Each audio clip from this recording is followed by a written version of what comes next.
Close your eyes for a moment. Imagine the world 75,000 years ago. The air is ash. The sun is a pale, cold disk.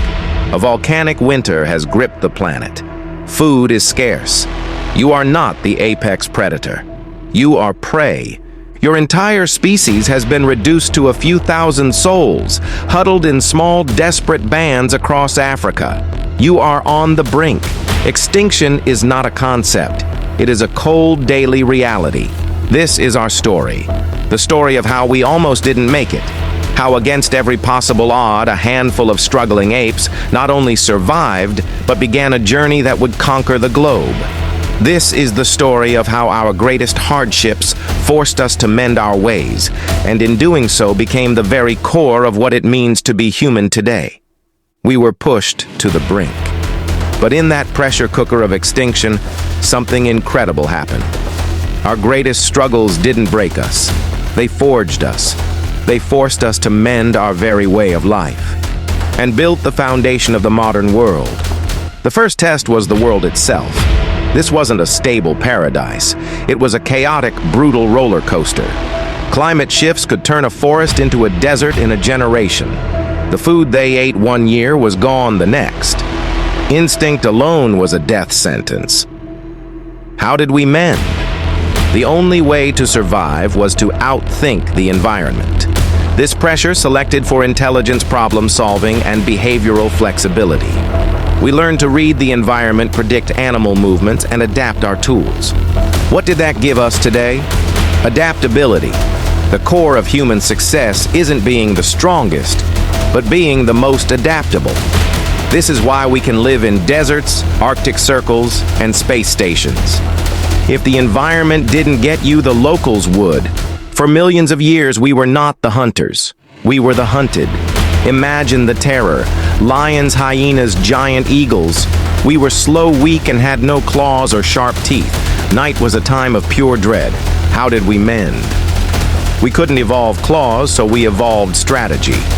Bipedalism freed our hands, allowing us to carry food tools and weapons.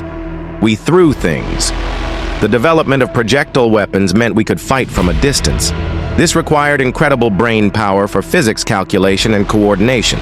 But most importantly, we banded together. Survival was impossible alone. This created immense pressure for social cooperation, communication, and trust. You had to know who to rely on. What did that give us today? Teamwork, language, and strategy. Our entire social structure, from our companies to our governments, is built upon the ancient need to cooperate to overcome a threat. This new brain came with a price. It was a power-hungry supercomputer demanding a constant, massive supply of calories. Simply finding enough calories was a constant, desperate struggle. How did we mend? We didn't just find food, we unlocked it. Taming fire and cooking food was a monumental leap. It made food safer, easier to digest, and unlocked more calories, which could now fuel our growing brains. We used our unique ability to sweat and run for long distances to literally run prey to exhaustion, a test of will and teamwork. What did that give us today? Technology and perseverance. Cooking was our first great technology. The persistence hunt is a metaphor for every long-term goal we pursue. The grit to keep going when the goal seems distant. One final frontier remained. How do you maintain cohesion in a group larger than just family? How do you explain a terrifying world of storms, disease, and death? How did we mend? We developed the ability to believe in things that exist only in our collective imagination. Shared myths, gods, and stories. This allowed for large-scale cooperation between strangers who'd never met but believed in the same idea. What did that give us today? Culture, law, and money. Every modern concept, from nations and religions to human rights and currency, is a story we all agree to believe in. It's the software that runs human society. We were not the strongest.